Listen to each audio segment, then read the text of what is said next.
Hello, beautiful boss babes. Are you ready to chase life with Kelly? Well, I'm your host, Kelly Chase, and I'm so excited you're here.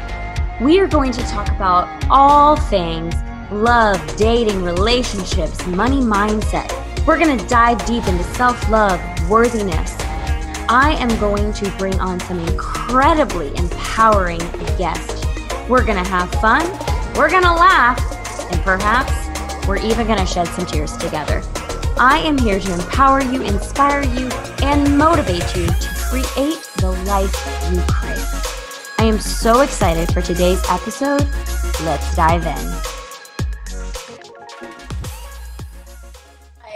We're here, and I'm so excited to have you on the show, Tasha. It's like such an honor. I think I've been connected with you kind of through maybe Alpha Femmes Facebook group somewhat. Yeah. So I am just, I'm so excited to get to know you more, your story, but also let's dive into like the topic that we wanted to discuss tonight, which was fame and fuckboys. And, you know, for our audience listening, you may be like, what? Okay, that sounds interesting. What are they going to talk about? So I'm super pumped to have you. But yeah, I would love for you to introduce yourself, tell people who you are, and a little bit about yourself first. So I am Tasha Wall. I actually, just like you, I have a fitness background, so that's kind of where I came from. And after I built all my foundation in fitness as a personal trainer, I've realized the same things that build a strong body, build a strong business, right? And then I started breaking into business coaching and healing and all of that. So my specialty is my psychic gifts, healing inside the body, and then turning it into actual tangible results in our life. How did you know that you had psychic abilities? When did that start popping up for you? Oh my God. Okay. Like literally overnight, I started getting messages, I call them. But they didn't come in. Thought I was gone. I was like, oh my God, you guys, I can talk to God. Like, I literally thought I was the chosen one because I was on the treadmill, actually. And I realized now I know that I was opening up my channel. I don't know if you remember your very first awakening. They come on really strong, like spiritual awakening. So, but they didn't come through in like good English. They would come through like chunky, and I wouldn't know exactly what they meant, but I knew it was something. So, but that was like 10 years ago. And eventually you learn it like a language. Interesting. Do you think that everyone has those abilities? Yes, totally, for sure. But I think everybody's comes through differently. Like, what happened with yours? I'm trying to think, you know, I don't feel like I had this, like, I don't know, maybe it was like I was in nature or something, and like that, it wasn't, I don't feel like it was like a profound thing. I think the most profound thing that's ever happened to me is more or less like when I'm working through, you know, with a mentor or coach, and I have like a breakthrough of some sort, and it's just like tapped into this like grand awareness and revelation of something that I'm like, wow, like I never knew that went with that, and that's the reason why I act like this, you know, and then having that awareness to really like heal that wound and transform and use it as a tool for good things and to change my life radically and in so many different ways. So, but I mean, like I connect more spiritually like when I'm out in nature, but I've never had like I don't know, I'd have to think about that. I don't think I've had like a really like profound, like, what just happened? I don't think that ever happened. Yeah. You seem like more of a, just when I'm tapping into it, you seem like more of a feeling. So for you, my sense is it's very expansive when you feel this permission to like take up a lot of space where you're as big as the mountains or as big as nature. Like there's this huge heart, like just, that's kind of how I experience yours through my life. I feel that. I feel that so much. Oh my gosh. Okay. So, wow, that's amazing. And then, so now you said that you're able to use those psychic abilities to help people understand like what's going on with them. Yeah, So everyone's gifts work differently, right? So mine are so yours are very heart centered. Yours are very upper chakras. Mine are a lot of lower chakras. So I channel into the body, if that makes sense. So I tap into what's inside somebody's body. So for example, have you ever felt like you keep having breakthroughs, but they don't go anywhere? Like, oh, I had a breakthrough. Oh, nothing changed in my life. Or, oh, I had another breakthrough. Okay, well, still nothing's really changing, but a little bit is. So what happens is when we're breaking through in the mind, like changing our views on something, but it's still, the patterns repeat. Right. We'll just say it's fuckboys, for example. Let's say the patterns are even changing, but we're ping-ponging them. So like before it was I would binge on men, and then I stopped, and then I would binge on food, and then I stopped, and then I would start binging on coaching, and I stopped. So that's an example of not having body breakthroughs. That's an example of breaking patterns, but not getting to the root. Yeah, so the healing is when you actually get to the root and remove it. Like, our body has so much memory. And I bet you anything you could probably relate to this, because a lot of us did. Like, my whole business was built on a trauma response to fuckboys. Literally. Like, it was, I broke up with a fuckboy. He was cheating on me. I was chubby, whatever. And I was like, fuck this. I'm literally going to be the hottest, most successful person that ever walked and lived this earth. Wow. And then I started to build my business off that. Huh. Yeah, I can relate. I know, but our bodies will remember. So I don't know what your foundation was built on, but our bodies will remember the way we break up with a guy. And it'll remember, oh, when I blow something up, I birth something new. When I get mad and I decide no more of this, I finally do what I'm supposed to do. And so we'll start to manifest a new fuckboy to break through again in order to step into the new thing. Or instead we'll manifest something else frustrating. Interesting. So until we actually break the root cause of that, we're going to continue that pattern somewhere else. And to that, without the awareness, we're not recognizing that we're actually doing that. That's the patterning that we keep falling victim to. Yeah, it's always one step better. It's always one step better, but God damn, I wish I could have learned that. Yeah, it's so interesting because, okay, so for my, like, I started health coaching in 2013, and I wouldn't say that there wasn't a trauma response around that. Like, it was just, I got certified, whatever, but then 2 years later, I had my own health issues, and I had gained like 30 pounds, and I was in a dark place. You know, just like had so many body image issues and such a terrible relationship with food and exercise at that time. So I was definitely creating a lot of trauma for my body itself. So, but it seemed almost as if my business started to pick up a little bit because of the relatability. Like, oh, Kelly is talking about nutrition and health, and maybe even, you know, wanting to have like a better looking body or, you know, love your body better. But like, I had always been like, had this cute physique. So I wasn't relatable. But then when I gained 30 pounds, I was relatable to everybody. You know what's crazy about that? I think that has to do with taking up space. Like I said before, like, why couldn't you just take up space as the skinny girl? Instead to become the chubby girl, to allow yourself to be loved so that you could feel like you could fit in with everybody else.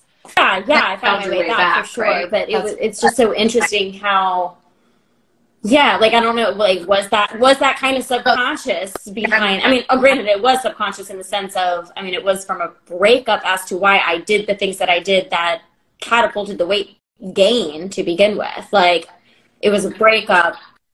Yeah. Oh, so after I lost some weight first. So crazy because I was the opposite. So I was chubbier, and then when I broke up, I gained the weight. So we're just that's probably why we are on this call, because we're opposites. Right? So Yeah. there's totally Yeah. Like I lost there. some weight at first. What was your, was it no, not really. I mean, granted, I guess you could call him that because he cheated on me. But no, I mean, we were in a relationship, but it was, you know, it was not. That was like a relationship that I feel like I was definitely in like a people pleasing state, like a lot in that relationship. I lost myself a lot in that relationship, all of that. So once when we broke up, you know, it was kind of like we had talked about before breaking up. We had talked about doing like a bikini like competition or something. And just because he was like empowering in those ways, like he wasn't like trying to change me, he was just like empowering me. Like that would be something cool for you to do and like challenge yourself, blah, blah, blah. But in my head, I think like after we broke up, it was more or less like maybe if I look even more like a bikini competitor, and again, I had like a cute physique. So it's like maybe if I look like that would attract him back to me or something. Like subconsciously, that's where my mind went. And it wasn't like a conscious thought. It just was like, something was happening and I was like, yeah, let me go ahead and do this. But I did, and I jacked up all my hormones, and because I didn't have a coach, it was so bad. It's so bad. It's so bad doing those. Like, so you have to be, because I went through a whole eating disorder and everything, like binge eating disorder, but like those contests, I swear to God, it's so unrealistic. Okay. Were you ever an investigator when he was cheating? I was the world's best investigator. Like, they're not men good are at not cheating. even good they're at not cheating. If you're they're not good at cheating. Like it's so funny because like even like I want to say I had like a recent situation. Not this was more okay, maybe we could call it a fuckboy, but it was like I'm such an investigator now. Like this was a couple of years ago, but I guess I had listened to another podcast, Girls Gotta Eat podcast once, and they were talking about like how they were discovering how guys were cheating on girls. And one of them said something about like, oh yeah, like Venmo is where it's at. Like that's where you can find the guys cheating on the girls. And I was like, oh my gosh. So anyways, I had this instinct and I went to Venmo. Lo and behold, there was like money transactions happening over there. And I was like, are you kidding me? I like texted him and I was like, are you awake? It was like, like 1 o'clock in the morning. And then he wasn't, but he woke, you know, when he woke up at like 5:36 a.m., he was like, well, I am now. And I was like, your ass better call me like right now. Like, what the hell? Okay, so this is really good because this is also how men and money are tied together, right? So, for example, my ex, the F-boy, I would pay for everything. Yet he was taking girls out on the side, and for you discovered it was whatever. No. What was he buying on hotel rooms or? There wasn't like money transaction between the two of them. It was they both had gone on a trip together. And so they both had like granted, they paid whoever else, like it was like a group trip or something. They paid that person, but I was like, okay, because I had talked to him about going on a trip and he was like, oh, I'm going, you know, somewhere, whatever, with a group of friends. And I was like, well, why wouldn't you want to take me on the group trip? And he was like, well, it was planned by someone else. Like, well, I'm like, okay, whatever. And of course I'm accepting all these lies and just like beating around the bush and just accepting that. And then I like see that this other girl had paid money to be a part of this group trip too. And then later I saw this picture of all of them together and I'm like, yeah, I don't know. Like, I think you invited her to go. Maybe y'all were friends. I mean, yeah, you didn't pay for her, but the fact that you were with her and not me, regardless, my ass should have been on that trip too. So there was something going on that you didn't want me there. Yeah. My stuff was way more obvious than that. My stuff was like me calling the girlfriend, like, blah, blah, blah, blah. And she's like, yeah, he did. And then we get in a conversation, and then I would call him out, and then he would deny it, and then I would take him back like a fool. Don't we all? But, yeah. But it does say the way that men spend money on us shows our ability to like receive from things, right? Like the way that men give us time, the way that men give us gifts. It teaches us something about ourselves. And so this is the thing about like Yeah. F-boys, just because this is the topic. F-boys and fame. Fame is just popularity, right? So how I kind of found myself in the arms of the popular guy. I wasn't his only choice though. And popularity and fame is just a way to feel loved. And we'll chase it. The more we don't have those deep connections, we'll chase the surface level ones, right? We'll try to fill gaps with likes, with going viral, with having the guy that everybody wants. But F-boys are literally the potion of pain and pleasure. 100%. Yes, they are. And it used to get us off at one. I would never get off by that. Like now I can smell it from a mile away. It's kind of like knowing like, oh, I see that chocolate cake. I know how the story of that chocolate cake goes. Oh my God. And now I almost see it as like, I don't know if this ever happens to you. You might see a guy and you just know exactly how he is, pretty much. Like, and it's just this satisfaction of, I could eat that cake.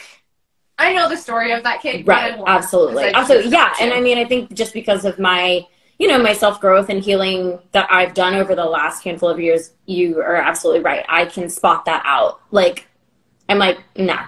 Like, immediately, I'm just, like, turned off because I've had so much experience with that, and I'm like, I want someone, I mean, I want to say, like, even more recently, I have created certain emotional connections with people, so there is that foundation, but then, you know, I find myself, like, drinking alcohol or something, and then, like, my inhibition's out the window, and I'm like, okay, maybe, like, I can still entertain the surface level something for a little while, for a night, make out, whatever. I was the queen of that club.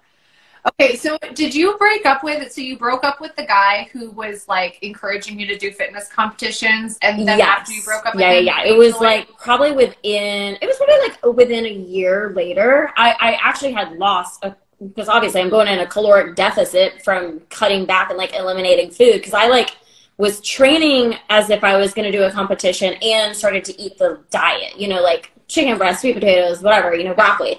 I was doing that, and I didn't need to be. Like, I ate fine. I had such a good, healthy relationship with food, so it was terrible. Anyways, I, like, basically did, like, an elimination diet, bikini competitor thing, and, like, just reduced, like, all this food and calories and everything. So I lost weight. I saw 99 pounds on my scale, and everyone was, like, freaking out, including me. You know, like, I'm not a big person I wasn't a big person to begin with, so I saw that 99 pounds, and my mom was like, and my coworkers, they were like, Kelly, like, what's going on? Like, this is, you don't look healthy. You don't look good. You know, like, we see you eating, but, like, are you bulimic? Are you, like, what's happening? Like, but I was like, girl, I'm eating, but no one ever, like, asked me, like, how much I was eating, really. And then it was the same thing. Like, so I lost that weight, and I did start to eat maybe like a little bit more or something, but I was still working out like crazy. So my cortisol was through the roof. It was so like maxed out. But yeah, I started to just gain weight. And I was like, what's happening? I've never seen that number on the scale before. And then it just kept going up and up and up and up. And I kind of kept myself at like, you know, although I was eating a little bit more food, I say a little bit, maybe like 100 calories more. It wasn't like the necessary amount of food. So I was under eating, over like obsessively working out like 2 hours a day in the gym, and doing like heavy lifting, because I'm like Googling what'll make me like snatched, you know, and it's like, oh, if you lift heavier weights, then it'll like actually sculpt your body better. And I'm like, well, it's not doing that. I look like fucking Hulk over here. I mean, I was like muscular because I was working out, but it was like fat on top of muscle, and I just looked so bulky. But yeah, and then I started to like lose the weight after I started eating more food, basically. But I mean, I had invested in like personal trainers and everything, and I'm like, why am I not losing this weight? It was just so frustrating for me. So frustrating. So it was interesting. Yeah, well, if we look at the pattern of kind of what happened, is the trigger was the rejection, right? So that you're like, that already was the cortisol thing of like, holy shit, fight or flight, I gotta do something to get him back. So Yes. essentially your worst fear happened, which was rejection. So you took the like, whew, the adrenaline, same thing as what I did. And what we did is we both had breakups and then plunged it into the gym. So that's literally our driving force. Right? So your driving force was like basically, what do you say the energy was? Like it kind of feels frantic when I tap into it. Like let me hurry up. Like, hurry which up. is a familiar energy for me, because I feel like that I have tendencies to be a little bit frantic or erratic or impulsive with actions. Like I'm like, oh, this isn't working, let me do this instead, without kind of thinking like my future. Like now I feel like I'm in a better place. Like I've gained a little bit of security and safety in my body, that I'm able to be like, what would best serve my future self? Let's reverse engineer of how I'm going to do certain things. Not everything, of course, but certain things. Totally. And that's why I picked up on that your gift is that you're a space holder. But when you don't know, when you're still figuring out your gift. So remember when I said, I feel like your gift is space? Well, when you're in the space between here and here, and you try to force yourself to make a decision out of impulsiveness, that's literally working against your gifts, right? So now that you are like a more purified version of yourself, you're better able to do that.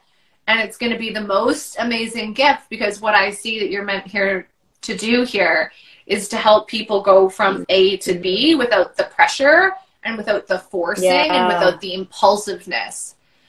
All responding to pressure usually by either holding back or impulsively flailing forward. So you're super similar to me. I was doing it in more of a vengeful way. You were doing it in a frantic way. I was like, oh, I'm going to lose the weight. And you're like, oh, holy, I got to lose the weight. Like, same thing. What did we do? Just a breakup to channel our fierceness to get what we wanted, but we could only hold it for so long because we didn't get to, right? And the root was the F boy, which, I mean, it's for a whole nother story. It goes back to our parents. I mean, like, how was I not receiving love, or when did I feel like abandoned, or whatever the case may be? Yeah, it's a whole thing. I know, like, because also, specifically for you, I just feel like people are actually naturally gravitate towards you, but then the ones who don't, those stand out a lot, and then you can almost get fixated on it. And why isn't this person liking me? It's like, you know, when every nice guy likes you, but the one hot guy doesn't like you. Guilty. It's like that. Like, I feel for you, people naturally gravitate to you because they feel good around you. You give them permission to breathe. You accept them. So F-boys aren't attracted to that. F-boys want pressure. F-boys want chasing, and your freedom. You are acceptance, and F-boys are like literally the polar opposite of that. So they aren't as like quickly attracted to you, so you have to chase them, which kind of makes you get off because it's something different. I see that. Yeah, I can feel that for sure. Huh, that's interesting. I mean, yeah, it's like pun on my name, Chase, you know? It's like, why did I have to have that last name? So true. And this is what I think, like, on the topic of fame, right? Is in the end of the day, that's what we want, is we want to be admired, but there's a difference between like admiration and love, because admiration and fame is one-sided, right? One person is admiring the other, like, oh, look at that guy, look at his pecs, or look at his jawline, or look at his whatever. Like, we're admiring the idea of him, not who he actually is. And as we're admiring their image, and when a relationship or a business or a brand is based off image, it can't last forever, deeper. Literally. And image is what someone pictures you, but eventually you're not going to be what they pictured. Huh. That's so interesting. Okay, so so the difference, so there's fame and admiration, and then recognizing what real love is. Like, describe that again. Or to clarify, what does that feel like? So one of the things that I feel like women really go wrong is they do this thing where they think that men have to earn their love and like earn their respect. No, they don't. That's a chase. You don't want to chase him just like he doesn't want to chase you. Like, I've been married for 16 years and I never made my husband earn me. I just made myself easy to love. I didn't make him chase me. If I make him chase me, what happens when I stop making him chase me? Right. Like, I can't play that game. Totally. So absolutely. Yeah. Be easy to love. People don't have to earn their way into your life. I'm not saying let everybody absolutely. Don't make it harder for people to get in just because one person screwed you over. For sure. Yeah, and those over the years of experimenting, I would say I like experimenting, dating other guys, that's something that I've learned. It's like even guys that I thought would be maybe, I don't know, like I was interested in them, and then I thought, because there was light flirting or something, and if the feeling was ever mutual and it was ever reciprocated, I just felt like it would be okay, like this is easy, like we get along, this works already, like as a friend. But then like when the dynamic started to change, it wasn't easy, and I've recognized that, and I'm like, like I want someone to just be sure of me and just be like, I want to love you. I want to be curious about you. I think that's my biggest thing is like, I'm so, and this has been with all, anyone in my past. It's like, I'm so curious to get to know the person that they are, that maybe I am a little like prematurely like quick to love them. I don't say that, but like, I maybe am just admirable to them. Like I admire them for certain things. And so maybe that draws me in. And because, maybe I don't have them yet or whatever the case may be, it's probably a little bit of that chase. But I'm just recognizing, more recently, I'm like, it really is this like, I want someone to be just sure of me and accept me, and we'll work out the kinks while we're going through it. But I don't know, I had like a relationship coach work with me last year, and I was explaining to her that there were a few guys in my life that, friend zoned, whatever, but I was like, they're great guys. Like I could see myself with them, or a combination of their qualities that I like about each of them. If we could just compile that into one man, like that would be great, And then she was like, well, is there one of those people that really sticks out for you? Like is maybe higher up, that you would like to date or something? And I was like, yeah, maybe, and she's like, she just kept saying, allow, trust, and explore. And ever since then, that little mantra has just radiated in me. And I'm like, I am ready to allow something to happen without trying to figure out the ending of how I think it probably is gonna go. Like just allow and like trust and explore that it's gonna work out. In the end, it's gonna work out no matter what. We either try to date and it doesn't work out, or we try to date and it does work out. Like, but I want someone to want to trust and allow and explore me as well. I feel like what's your dream date? Because I have a picture of your dream date. Is but I don't know if it's actually what your dream is. And listen to this little catch. I feel like you're going to go from chase to space. Like your life motto used to be chase, and now it's space and grace. That's a good rhythm. But, okay, what's your dream date? What's your dream first date? God, I don't even know. I don't know. Maybe I should like think about that. I mean, I do love like live music. I love going to different places, like as far as like cool, like eccentric, eclectic, like new restaurants. I love cuisine. I love little craft cocktails. I love that kind of stuff. And like listening to like live music. I think that is always great. I love somewhere that I can talk to someone, like, so the music's not too loud. But I can still enjoy myself that kind of thing. I don't know. I mean, I could also go to on Yeah. a park date and sit in the sunshine. Like, I like talking to people. If anyone for a first date is like, oh, let's, I mean, this hasn't happened in years, but if anyone was like, let's go to the movies, I'm like, why? I want to talk to you.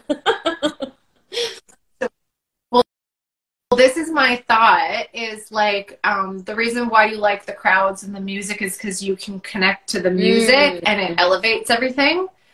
And there's just something to be like keenly aware of when you're on a first date. You can think you're connecting to the guy, but you're actually connecting to the vibe of where you are, right? Like Bachelorette. What happens at Bachelorette? They surround you with these like romantic situations. Totally. You're falling in love with the situation. You're not. That doesn't mean you can't be having a connection, but what happens is when you're with a guy and the music's vibing and there's a good buzz all around, everything, it goes zzz. And this was what I had in my mind for your dream date, is that you guys would actually hike together to like the top of a mountain, and what it would do is it would give you that same like feeling. It would give you that same feeling of like opening up, but with a different undertone. Like, with organic undertone. Because this is something you do too, is I remember when, you know, we all go through breakups. Have you ever gone through a breakup and then listen to music to make it even worse? Yes. And then we're convincing ourselves, we're like listening to this love song and we're convincing ourselves that we loved him so much. Yeah. But we just loved the song. Like we confuse different vibrations with different things. It is true. And this is a real sneak thing that guys will do. Not all of them, but sneaky guys who don't know how to bond with people, they'll bring that stuff in. They'll send you a song instead of saying I love you, or they'll not saying every guy who does that is bad, but even when, like, okay, sex, for example, I like simple sex because my connection with my husband is so strong. I don't need to be spanked and choked and a vibrator up my ass. Like, I just connecting body to body is enough. I don't need other stimulation. Not that there's anything wrong with that, literally. But when you are bringing in outside stimulation, it's to bring everything, right? But when you have a super strong connection, it's just I agree with you on that. And I feel like, I definitely agree. I was going to say too, like with I had a conversation even like recently, but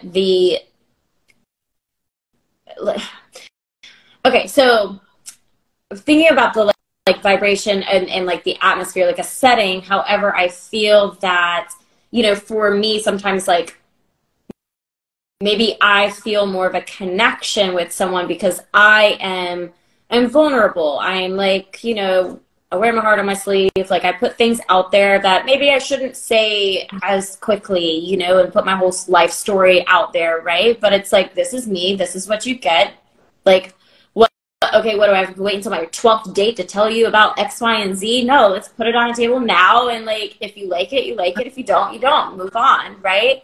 So, but I've been in a situation where I've been very vulnerable and I'm like, wow, you know, like maybe I have the thought that we're more compatible than we are because of the fact that I'm being the one that's vulnerable. So, and this person's listening and they're holding space for me and everything. But then on the other side, I'm like, but they're not necessarily wanting to be with me, but they're just, it's, you know, it's a friend or whatever.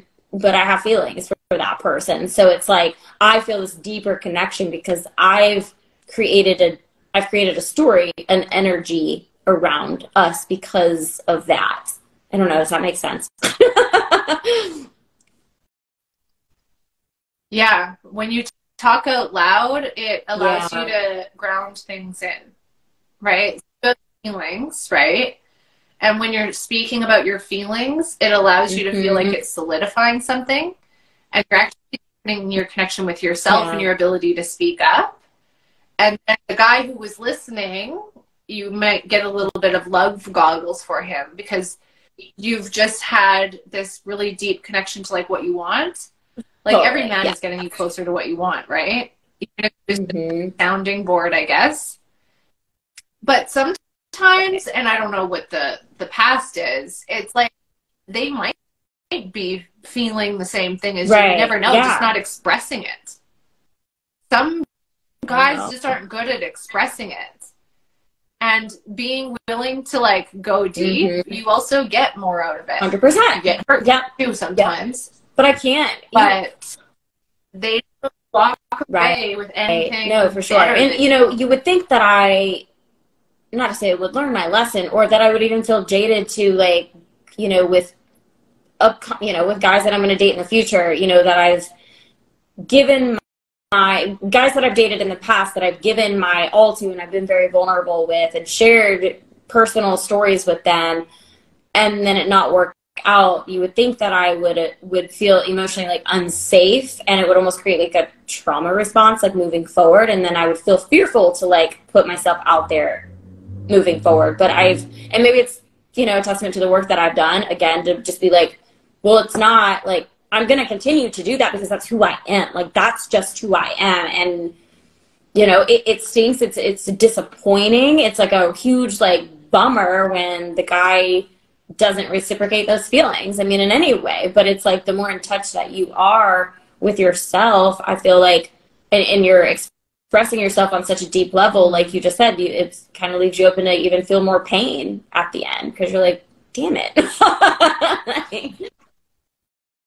You know what? The more it's not a big deal to you, like the more you own whatever it is that's vulnerable, and then then all of a sudden it's not even vulnerable anymore. Like that's what's gonna make you attract people who don't think it's a big deal. The more you don't think it's a big deal, the more he's not going to. But if like deep down you feel it's a burden, even though you're going out fast and you're like saying the thing and then whoo, like saying the thing, but then like, oh, did I? Yeah, I never think that way. I honestly never think that way. I'm like, whatever, you know. It's just more like I said, like if it just doesn't work out, and it's not necessarily like they're not coming to me being like, that was too much. Like I don't think I can date you. Like that's never the thing. It's just I don't think that, you know, we're aligned in other ways, you know, kind of thing. But it's just, it still is just a bummer. I'm like, I'm approaching 40 and I would like to have a boyfriend at some point. And it's just, you know, it can be frustrating. I mean, I own that. Like it's frustrating to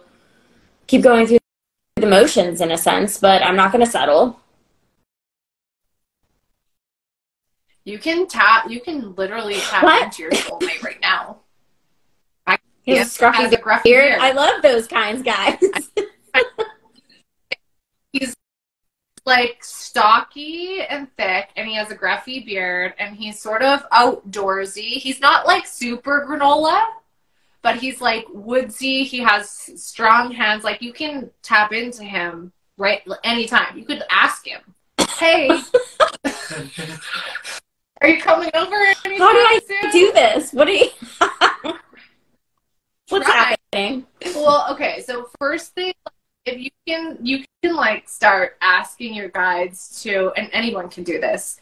So you can like picture like, okay, God or guides or angels or whatever, connect me with my soulmate, and then see what comes up. So you can see the very first thing you start to feel and sense. So like start trying to see if you can sense anything, a color, a smell, a shape. Because I can sense it, but I'm wondering if you can sense it. I don't know. I probably have to like meditate on this for a second. And then you can ask questions too. Like you can say like, hey, because he's kind of funny and like, but he's like really low key. Like he's not very in the front of the scenes, flashy. Like, he's very low key. I'd be shocked if you had an Instagram. Interesting. Very interesting. So, like, what else is coming through? Tasha, just hang on, give it to me. Like, okay, what do you want to ask? Gosh, I can ask anything. Like, where does he live? Is he coming soon into my life? He has an American Okay, accent. so he's from America. Okay. That's what I feel. Okay. Yeah. He has an American accent. So what's your question? Ew. When is he coming? When is he coming into my life?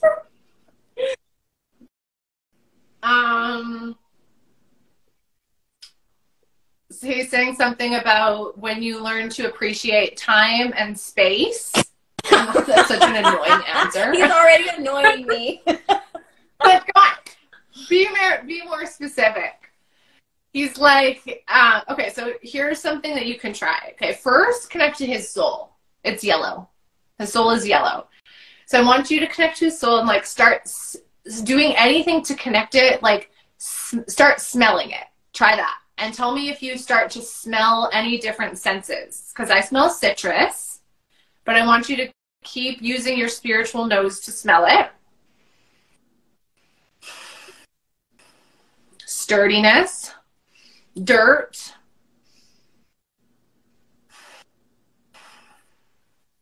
paperwork. I see like papers. I see like he could be like writing. So he might do he's doing some sort of paperwork. There's people commenting too, and they are saying that they smell wood. He's very trustworthy. He's very grounded. So what I'm doing is I'm starting to smell him so that I can't smell anything. Try if you can see. It's hard to do it on yourself. This is something usually I would teach with a client. But when you picture his soul, okay, do you see a color or anything, or do you sense a feeling? I mean, this may be me thinking from my head, though. I'm like, I feel like, obviously, I want my soulmate to, I feel safe with, you know. But yes, that groundedness, like he's got shoulders. So even when I say soulmate, and then you go into your body, where do you feel it in your body? When I say your soulmate, where do you feel it in your body? Is it like head, heart, hips? Where do you feel it? Maybe my heart.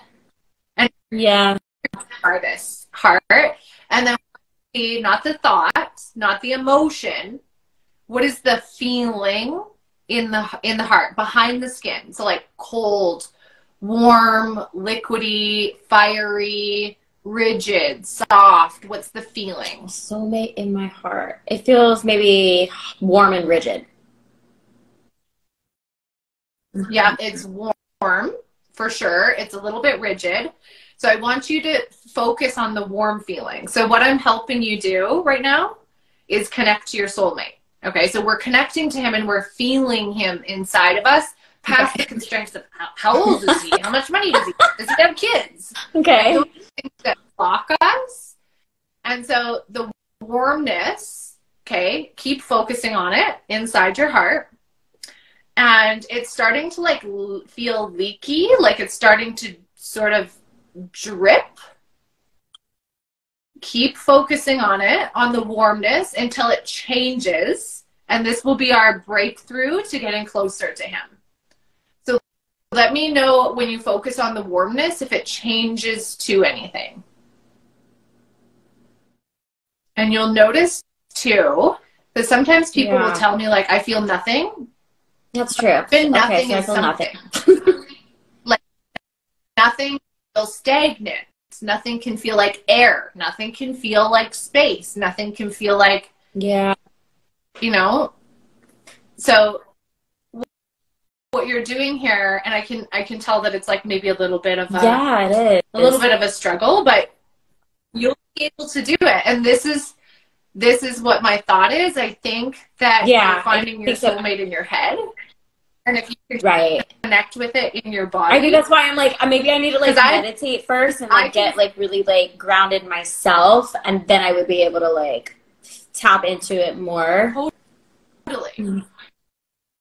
You know how I did it is because you can have like up levels even when you're with a partner already. So how I did it for the first time, I invented this thing. I call it soul effing, where I would put on music and I would close my eyes and I would like rub my bean, rub my bean, and walk myself through a visual of connecting to him and pull him into my body, like his soul.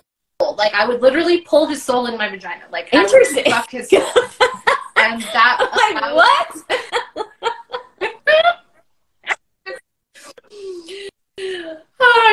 I teach this in a whole program on like how to activate a sexual awakening, but essentially we're trying to connect to our soulmate.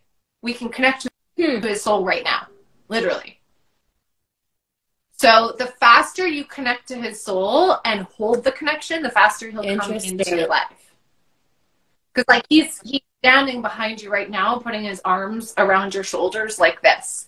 And he really likes getting pictures taken with you, but I see like, I don't think he has an Instagram. I think like you would maybe be on his and he'd be too busy in his life.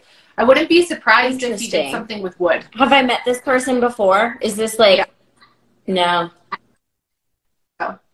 But I have if I was you, this is what I would do. In my, are you online dating or no? I would put in my profile like something about lover of hikes and something else. Or like take me on a nature walk or like lover of nature. I would say this for single women, and I don't have proof that it works because I've been married for so long, but I say put your dream date in your fucking profile. Because men are going to see like, oh, I could do that. Yeah. Right? Like if you were looking for a strong man who's simple yet deep, put that in. So for me, like my dream date would be picnics and laughing till my cheeks hurt. So I would put lover of picnics and laughing until my cheeks hurt. Looking for a simple, grounded, and safe man. That's what I would put. So then he would know right away if he could do that or not. Maybe you're like a lover of extravagant dinners and luxury experiences. Then put that in. I know, it's so genius, right? Like literally just say what you want in your dating profile. Say your dream date and give people an opportunity to make it come true. I love that. Because what we want is not that, it's not that complicated when we really come down to it. So yours would probably say trustworthy, honest, looking for a trustworthy, honest, grounded, good man with good shoulders and pecs. Who's has like what? I do love shoulders. It's like I love shoulders so much. That's what I see. And like he takes care of his body, but he's not obsessed with it. Like he is everyday strong. Like he might go to the gym once in a while, but I see like he works hard in life. I love that too. Yeah, I'm not a gym rat lover. Don't love those guys. And then my other hit is that when you meet him, if you meet him, this is what for you to practice is like looking straight into the eye contact. I have this little game that I play. It's called One Mississippi. So when you're wanting to attract a man or just play around, because we don't do this nowadays in public, you see a cute guy, hold pupil to pupil eye contact for 1 Mississippi and then look away. I love that so much. I love that. I am definitely going to do that. The guys probably be like, it's all it takes. I am telling you. And then if you're really, if you're feeling ballsy, smile with it. And then if you're feeling like super edgy, you could say hi. It's not hard. It's hard. No, I've probably locked eyes with a guy before, and I was like, that's the crazy thing is I even noticed like I don't look that many people in the eye when I'm about daily. But if I was single, that would be my strategy. I love that. I still practice it. Just yeah. Oh my gosh. Okay, so and I'm gonna back up because you said something a minute ago. You were like, when and if you meet your soulmate. So there's an if. You did say if. If? Oh, I didn't even know I said I don't remember. What did I say? I heard. No, I mean, I just don't remember what you said. I think it was I think it was like when and if you meet him. I don't remember. You said something. But regardless, it was. I was like, wait a second. Like I think I got fixated on that because I was like, wait, is there a possibility that I may not meet my soulmate in this lifetime? Oh, so I am gonna meet him here? No. Well, honestly, I don't know. I wanted to say no so that you'd feel better. But I do too. I think we have multiple soulmates, and here's the as soon as I did this with my business actually. I was like, I'm just overthinking this whole ideal client thing. Like, oh, ideal man, ideal client. Like, just send me soul clients. That's all I care about. I don't care if this client is quote unquote high level. Like literally that phrase makes me want to vomit all over. I don't care who they are. Just send me a soul connection. Because we make up in our minds what the ideal connection is, and it's not productive. Like, because I met my husband when I was 23, so online dating wasn't really a thing yet then. But I can tell that if I was dating today, I would be more up in my head. Because I'd have this list of things that I want and to be taken seriously. And I think when you're younger, you're just more free about it. There's nothing wrong with knowing what you want. But if you just start saying like, okay, no, I just am looking for a soul connection, then you have to meet your soulmate. We're always getting what it is. Yeah, no, we are. Absolutely. Right. So we should have you been able to figure out like all the guys that you've dated, what you've really wanted out of them, how they've I know, yes, in certain ways. Like I know that I've written that out before. I haven't done it lately, but I have done it before, and I'm like, wow, okay, like I really love this about this person. And even guys that I haven't dated, but they're the guy friends of mine. Like, I love the way this person treats me. I love the way that this person opens car doors. I love the way, chivalry, and like, I love the way that they just are so inviting and welcoming, or, they can mesh well with my friends, like my girlfriends, and, just very compassionate. And like I pull these different things from these guys, or that they're adventurous and they're open to like the work that I do, or they're curious about that. But then something else didn't work out for whatever reason. So yeah, I have. I need to. I want to do that again. I need to kind of like bring attention to all those pros about the guys. Yeah, and this is what I noticed that a lot of women do is like they want a man who's safe. At the same time, they want to feel like super intense or super excited, and like safety and excitement don't feel the same. So when we are really hooked on excited, need to live by the seat of my pants, need to have freedom, we can feel like a safe guy is a trap. Like he is not. When we have an addiction to needing to feel free, no rules, no schedules, this and that, a safe guy who lives by the rules, who's dependable, who's strong, who's routine, he could feel not like what you think that you want. I used to get so upset that my husband had a job that required him to book time off, and he was very like safety patrol. Is safety patrol. Don't do anything dangerous around him or he will like, and I would get so mad until I realized that's literally his gift. That is what he is here to do. He is a safety provider. And then there's me, like, you think outside the box, blah, blah, blah, blah, blah, like trying to get him to change. And as soon as I just realized, like, actually, this is his biggest strength. I'm the wildfire.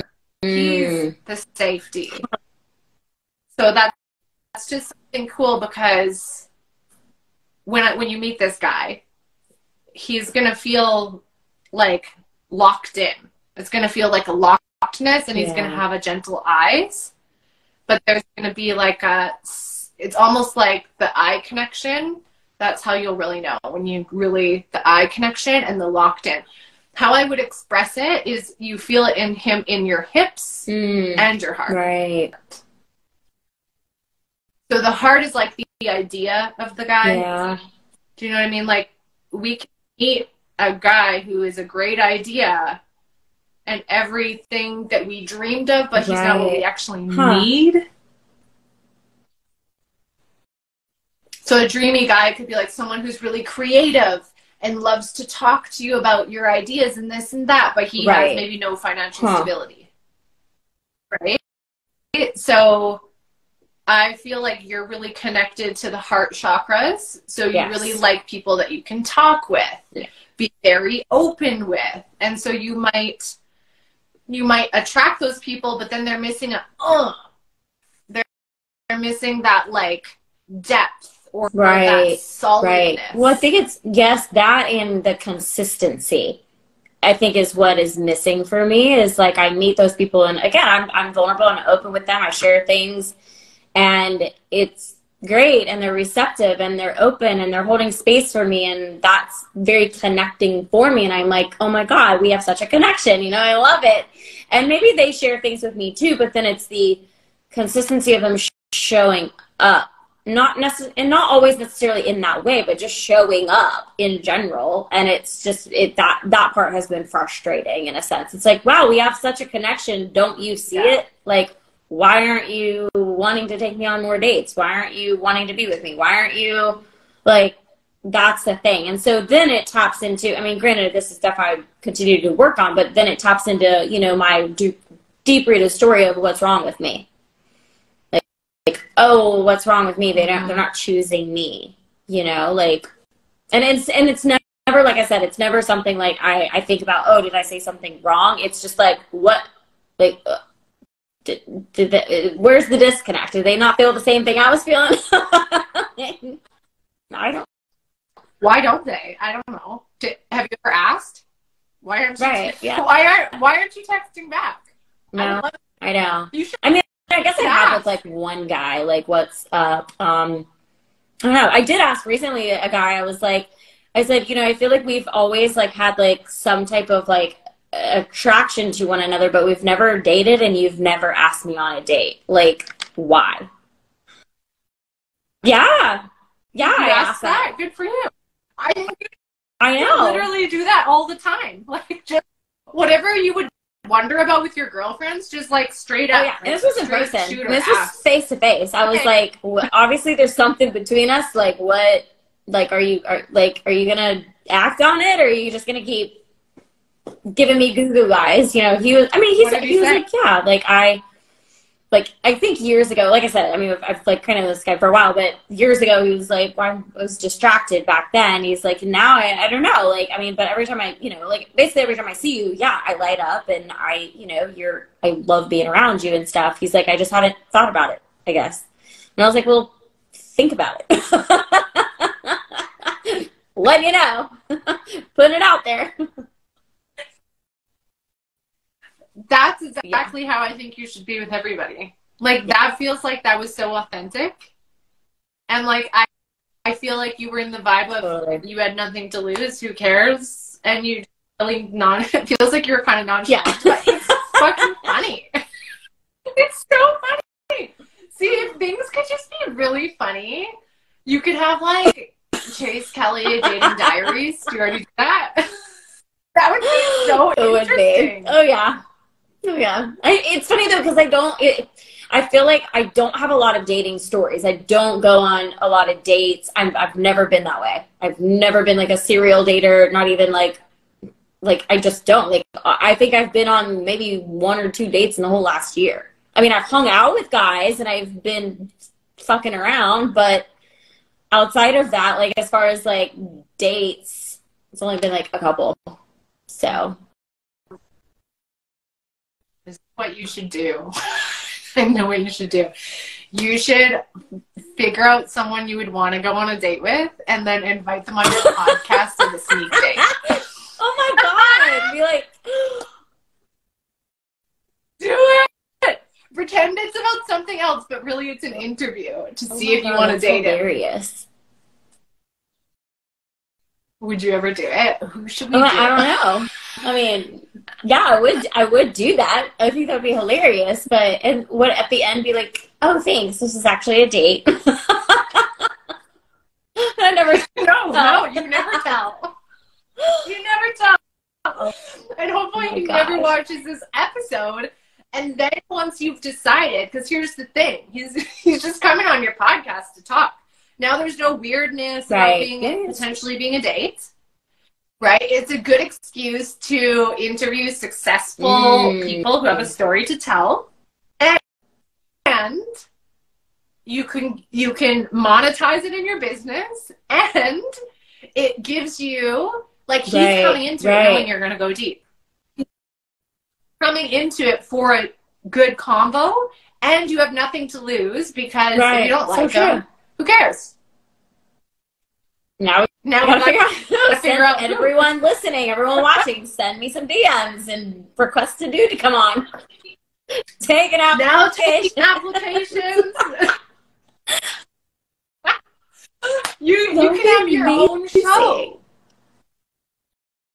Oh my God. Maybe you would even like make them do it with no video, and it could be like a hilarious. Yes. But then after you would get to see the face at the end or something. Maybe, I mean, obviously we did have a reveal on Love is Blind too. That's hilarious. Oh my God. I could do that. Was that? Oh, I have a juicy question that I'm dying to. So how much of that show is like real? How much of that reality show in your experience is real? All of it? Yeah. Do they manipulate you? Like, do the producers say, ooh, blah, blah, blah? No, you know, I obviously I can't speak for the later seasons, but our season, because it was the first one, no, I mean, they may have encouraged us to, like gave us a prompt, like, hey guys, can you talk about, you know, do you guys want to have children? Or can you talk about your financial situations? Like, they gave us kind of like a topic, you know? And so they wanted us to talk about those things, and that was fine. But people went as deep or as shallow in that conversation as they wanted to take it, in those conversations. I would say, you know, the only thing that may have been maybe more like visually produced that we could see was like maybe if they were like trying to get like, you know, two people to talk to each other that wouldn't have organically talked to each other kind of thing. And not like in the dating, not in like the pods, but like outside, like when everyone was had already made their matches and we're all engaged, more or less in like that situation. It's like, okay, like they just told them to go talk to each other kind of thing. But outside, but their conversations were natural. Like they weren't scripted. We definitely weren't scripted. We weren't encouraged to be like, okay, well, go tell this guy that. Like, it was never. And did they try to like give you like little secret like things to make you more emotional, or this person said this to you, and to try to like? I mean, when we were in our like our one-off interviews, those, I mean, I cried every day in doing those, and it wasn't necessarily because like of what was going on in the show. It was because they were pulling up stuff from our past. So tell me about your family, tell me about past boyfriends, tell me about tell me more about that situation. Oh, that happened to you in college. Oh, that happened to you with that boyfriend. Let's dig deeper. And so it was like it was almost like a therapy session for me, but then they dig up all this trauma and then they just like throw you out to the wolves, and you're supposed to be like, you know, so that's like one thing, like, you know, as far as reality TV, I don't know how every reality TV show goes. And I do think I heard that maybe Love is Blind or Netflix has started to supply on-site therapists, which is great, but we did not have that during our season. So we were all fucked up. Yeah, and because you were season 1, so I feel like it's always the most authentic in season 1, and then after people have watched it, I think they can kind of like go in with plans. Absolutely, and stuff, you know? I do too. But you would never know, like, as far as like I was saying, those like one-off interviews. That's like when your personal life production is just like, tell me more, because not necessarily. I don't think that they're necessarily using it against you, but they are using it to create your story line. So, you know, and maybe sometimes maybe against you. Or, hey, so Kelly, you know, let's say I was talking about an ex-boyfriend and I kept bringing him up, but it's because they kept asking me questions about it, right? Like, it's not like I would have organically talked about the ex-boyfriend that much. So they may have, like, you know, with Kenny, they may have been like, well, Kelly seems a little obsessed about her ex-boyfriend still. Like, what do you think about that? They could use it like that. Did they get it different than what you were thinking? No, I knew well, yes, I knew at the end, like when I said no at the altar, I knew how that was gonna go. So no, I don't think that they painted me wrong. I think some of the storyline they could have done a better job at painting me a different way, but still getting the point across at the end as they did. So. Would you consider yourself a villain or no? No, in that show, not in real life. No, not the villain of the show. Which I mean, I hate that for Jessica. But no, I don't necessarily think so. I mean, I think some people thought a little bit of that of me for sure. I mean, I was getting terrible messages from people, and I would totally end up being the villain. I feel like I would just purposely be the villain because I know I would accidentally. Oh my gosh! Regardless. No.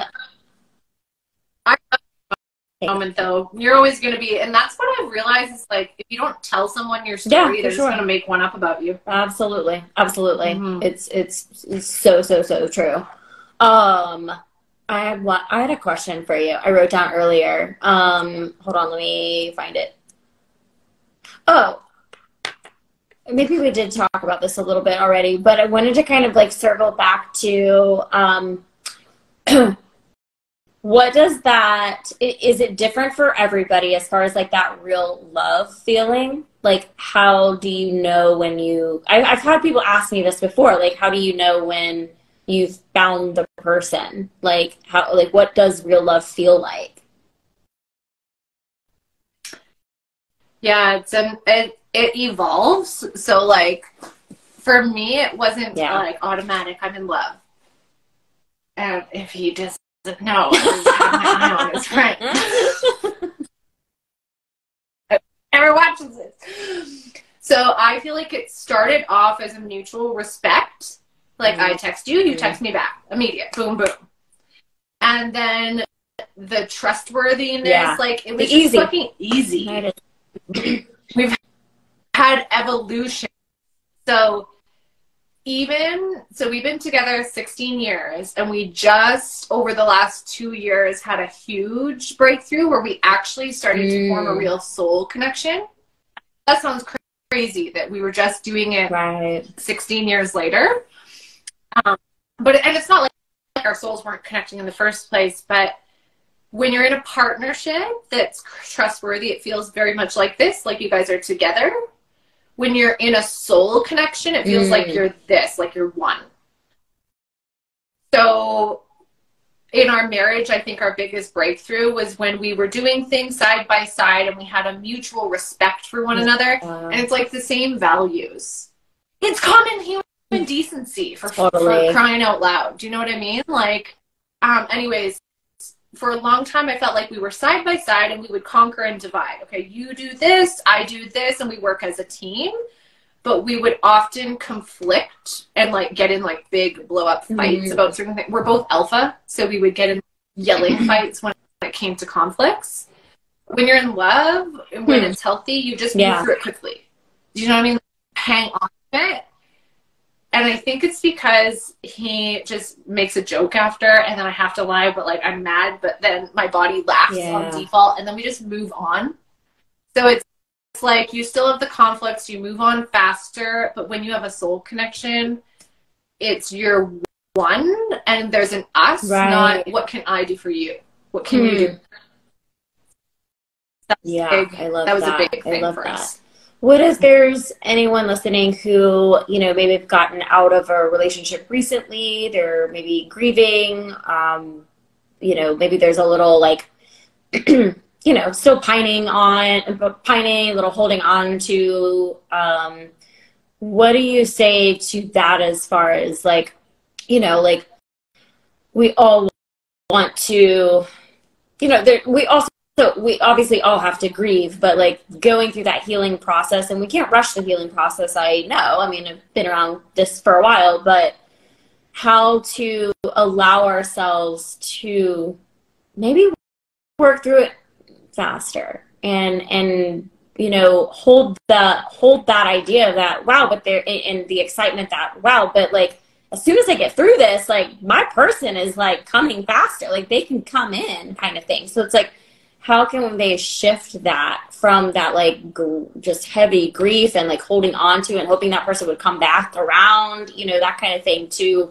shifting to exciting for that other person to come in, and what can they do in that time of grieving to help heal faster.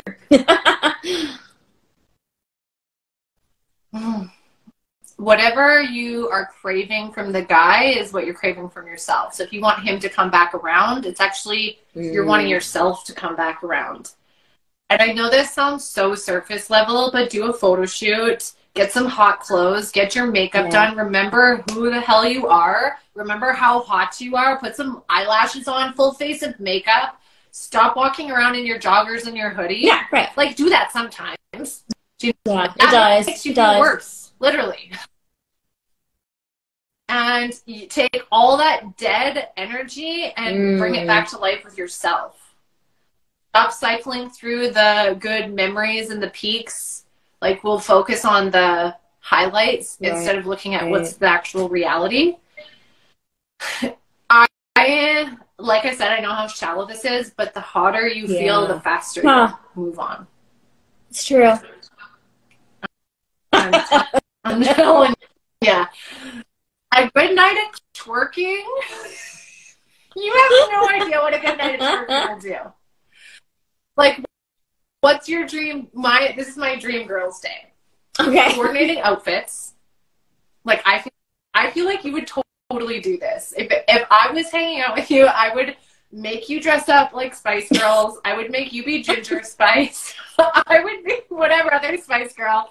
And we would make slow motion videos and like work and just laugh really hard while also looking good. Looking like, oh my God, I love that. I love that.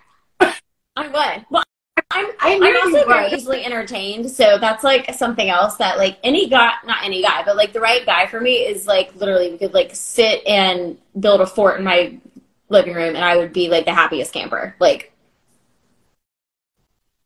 we all haven't changed that much since we were 15. We really So you like we all just want to dress. For me, anyways, I just wanted to dress up and sing Spice Girls. Totally. And my dreams haven't changed that much. I love that. Yeah, I love that. That's what. It's funny because like I feel like I'm in this. I feel like I am in this space right now where yes, I want to date, but I feel like I'm wanting to do a lot of like things by myself right now too, and because I think that I've just gone through some stuff in the last year that has made me, I don't know, I've regressed into like maybe former poor behaviors, and I've just not been totally going in the right direction that I want to be. And I'm like, okay, Kelly, you know, where am I, you know, what am I using to fill voids? What am I like, what is missing inside of me that's making me like try and fill voids with like other things, whether it's alcohol or making out with a boy or whatever the case may be. And it's like I want to like really feel more fulfilled.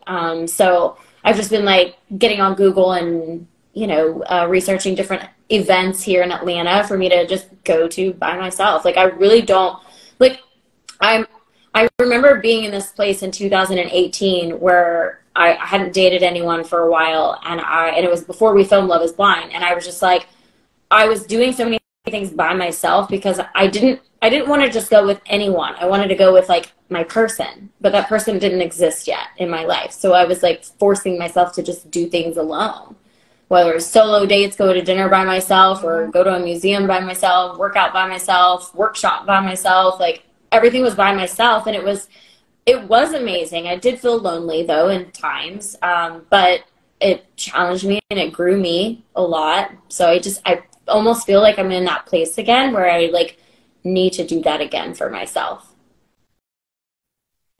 And Yes, and if I see a guy, we're Mississippi too. I need detailed reports I'm on the results. Oh, this is another thing that I recommend to build your courage is like do like some ugly guys and some old guys first. Yeah. Just to like build up your courage. Mississippi too, and then you'll get feeling really confident. And then who knows who you can win Mississippi too. But you can also just practice it fun with girls. Like, oh my God, I love your shirt. Right. Kids, like they're so cute. Totally. It's engaging in life. I'm gonna practice it on my guy friends and creep them out. Do like, it. What are you staring at me, weirdo? Nothing. One Mississippi too. Do you know? Do you remember the Kardashian outfit where she was like, you know what? I raised my hand. I've never seen a Kardashian show. Ever. I am not, like, I mean, I follow them on Instagram, but, like, I have no idea, like, what's, pop culture is not my thing. Except for if I watch a particular show that I'm, like, on it, I know what the, like, I understand the Vanderpump Rules drama going on right now, but I've never watched a full episode of Vanderpump Rules, so. Yeah, I know. I just like let her know. I know who Raquel is, and I mean I know who they are, but I don't know. Like, I don't know. Met Sheena once back in California, and that was about it. I did, yeah. You too? We ran into like half the cast. Like at Tom Tom, we ran into Sheena, and the guy who's from Atlanta was there dating her. That was on the show, and then we like the next day we were like going up to Malibu, and we stopped at like a restaurant right on the Pacific Coast, and like 4 other cast members like were in there, and we're like, hey. I was like, I don't know who these people are. So funny. But yeah, I'm like the worst with pop culture, so there's that. Oh my gosh, this has been awesome. I'm like, oh my God, I want to know more. I'm like, okay, so is my guy like I know we need to have, I'm telling you, we need to do like episode 2 of this where we do a whole soul effing session where we just F him the whole time. We can have I can conduct it. I can conduct it. It would be, that would be amazing. I'm like, I am intrigued to understand what this means. Oh my gosh, this is crazy. I love it. Okay, that was really, really good. So helpful. That's so wild. You know, it's just so interesting how we can, like you were saying, it's like if you can really tap into it, you can feel it, you can like see it, you can feel it. And then it's like, is this like a practice of like quantum leaping? Like I can like quantum leap this man into my life kind of thing? 100% you can, but you need to practice in your hips because, like I said, you have a really open heart, but your aren't open as much. So, like when I tap into your hips, there's like a leathery texture in it that's kind of blocking. So we would work on opening all that up. It's healing around adjustment cycles. So, for example, it feels like you might go on dating hiatuses, like you might date in cycles. Okay, I'm going to date 3 or 4 guys, and then I need to pull back. I almost have like dating burnout, and then I can, and then pull back, and it feels like this achy feeling in your hips when I tap into it. So it's stuck in your hips. It's like a healing in the lower chakras, which is always related. Like anytime it's lower chakras, it's always sex stuff. And I also feel it in your gum line and your teeth and your jaw, which I always know is related to masculine and men. Yeah. So should I like dance? It's like you're a really clean and clear energy naturally. So like I said, your gift is space and openness. But when people try to take advantage of it, it forces you into a rigidness, which goes against who you are. But sometimes you have to do it. You know, and then there's just a little bit of like, it's definitely not resentment. It's more of like, oh, this is just tiring. Like, just gonna stop being tiring. Interesting. Sometimes that feeling. Okay. Yeah. Like, I don't know. I don't even know what to say. I'm telling you, it's your next step will be body work and not mindset. Because here's the thing is, like, you know, you've clearly done lots of work on your mindset. You've really done tons of work on empowerment and tons of therapy. And that's all amazing. And now if you add on the actual body healing, because if I say, what do you feel in your hips right now? And you're like, oh, I don't know. Like, that means we've got to build that connection. But you can practice when you're not like, yeah, for sure. That's so interesting. Yeah, I need to like dance and move my body more and totally and rub your bean to the music and then rub his soul up there. Yes. I love it. Swish it around a little. Oh my god. Oh my god, I love that. Oh my gosh, so good. This is so great. I love it. Yeah, get in my body. Exactly. That's exactly what I need to do. I know, like, well, it's interesting because, like, I've done a handful of breathwork sessions, like those deep, intense breathwork, and obviously that's me dropping into my emotional body, and that's, like, so powerful. And it's, like, one of my favorite, probably my favorite healing modalities, but also I have a love-hate relationship to it because it's so uncomfortable to do. Yeah, and it kind of forces things, and what I would love to see you do is be able to do it and not force it. Like a gentler and easier way, because even as I'm tapping in further, you have hooks that are, this is how I see it, is hooks that are coming out of your feet and into the ground, making you feel like you're always stuck in one spot or always wondering what the next step is or always looking around for direction and it's very vulnerable. Like I'm literally working on you right now even and unhooking these hooks that are in, they look like fishing lures almost. Feeling like you need to catch a guy. Feeling like you need to be a catch. Feeling like, you know, you need to get this right. Like a game of chase and crapshoot. Like you never know what you're going to get. Like it has that vibe. We can just go through and kind of remove it all, but all your stagnancy is hips and down. That's why things don't stick, right?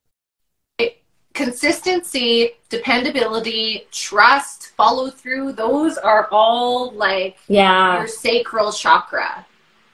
Your sacral chakra is the most closed. That makes sense. Wow. Which is probably why we crave to have sex, right? Because when we have sex, it's our body's way of moving the energy. Think about when you're riding, right? Think about when you're on top and you're riding, you're literally rocking the energy out of your hips. So true. While receiving all so true. It's so true. And when we aren't emotionally open when we're having sex, it gets locked in there. His sperm or his dick is literally pumping his energy into us. And when we're not being open, it just comes in and gets stuck, and then we're just an energy cum dumpster. And it's just like he's just dumping energy into us, right? So the most amazing sex that I've had with my husband is soul sex, where you might have experienced this on the top of a mountain or during yoga, where you can feel the energy coming in your body and out of your body. It's like this huge connectedness. When you can have soul sex with your partner, like I can feel the air going from my heart into his heart. Like I can feel it moving. It's like Pilates almost. I've even seen like his past lives come up. I've seen his past lives exit his body. I would never tell him that though. I'm just like, oh, that was a good one. Oh my gosh.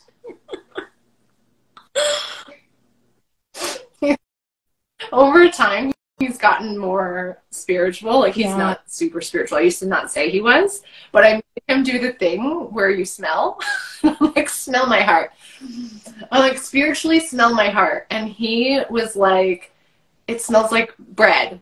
And I'm like, oh, what do you think that means? And he's like, it's warm and inviting. And I almost died. Like, after 15 years, my husband comes out with that compliment. Do you know how much that compliment meant to me, literally? So much more than your ass is hot, or your boobs are good, or I like your outfit. It showed that not only could he feel something, he could express it too. But I've been teaching him in small doses. Because he doesn't like to go so deep, so I just let him do it at his own pace, and then I give him little interviews. He'll usually like, answer one or two questions before he wants me to leave. That's so neat. It's mind-blowing how people can for grow. sure. Huh. I love that. Mm-hmm. You'd be surprised how many guys are intuitive. Maybe that'll be like when you're dating guys on your podcast. You can be like, what does my heart smell like?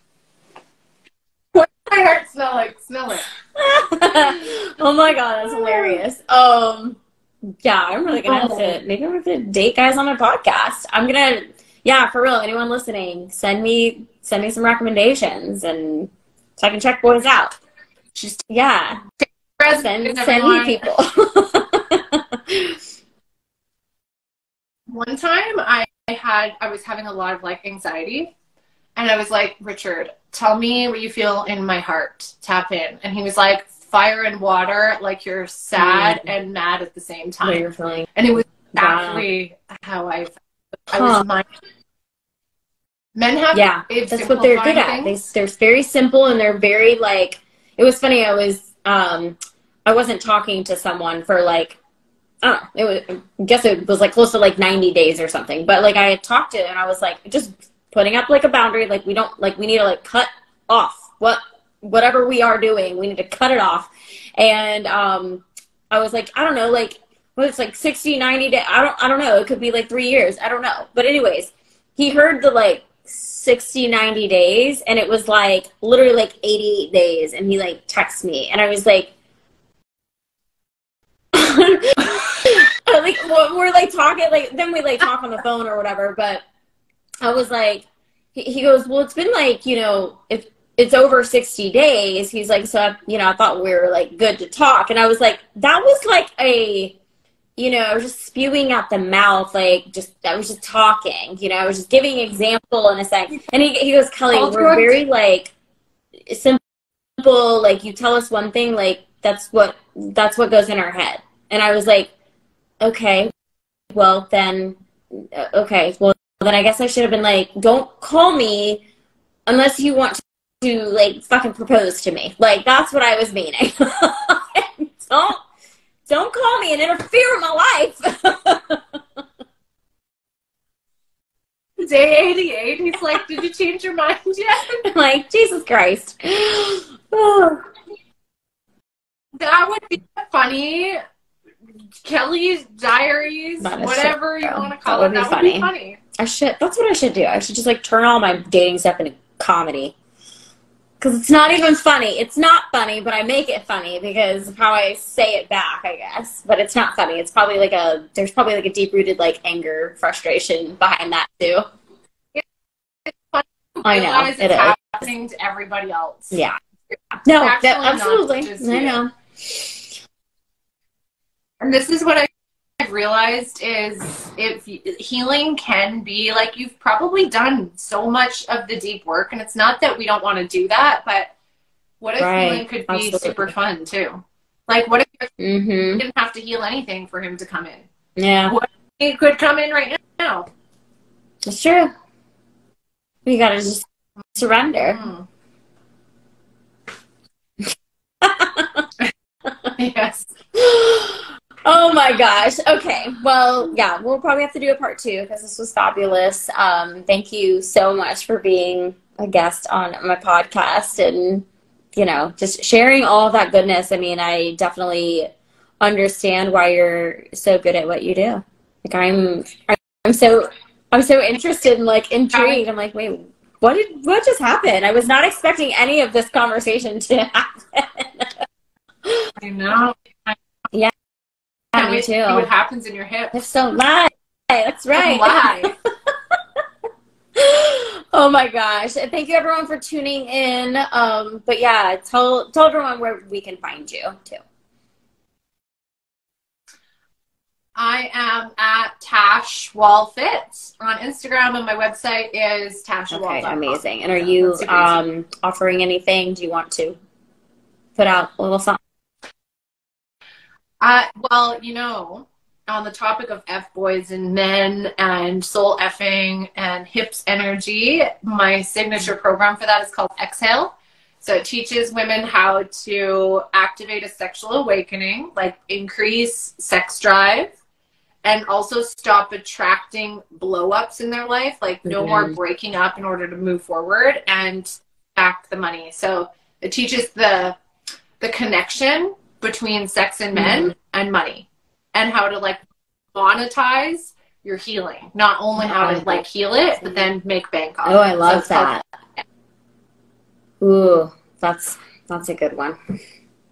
Okay. All right, everybody. If you're interested, definitely head to her Instagram, and obviously it'll be in the show notes too, but you know, her Instagram and stuff. But thank you again for being on, and thanks for discovering my soulmate for me. Yeah, me too. I can't wait for you to keep smelling him. Oh my goodness. Thanks, girl. Have a good night. Okay. Thanks, everyone. Bye. Okay. Bye. Bye. If you loved this episode, please download, share, rate, and review. If you are ready to step into that next level version of you and grow your business and bank account, it's time to unleash your goddess magic and chase life with Kelly. You can start this epic expansion journey by diving into the Goddess Magic course bundle found at chaselifetogether.com. Please connect with me on Instagram at chaselifewithkelly. Join the Chase Life with Kelly Facebook community and subscribe to my YouTube channel. Till next time, create the life you crave, babe, and chase life with Kelly.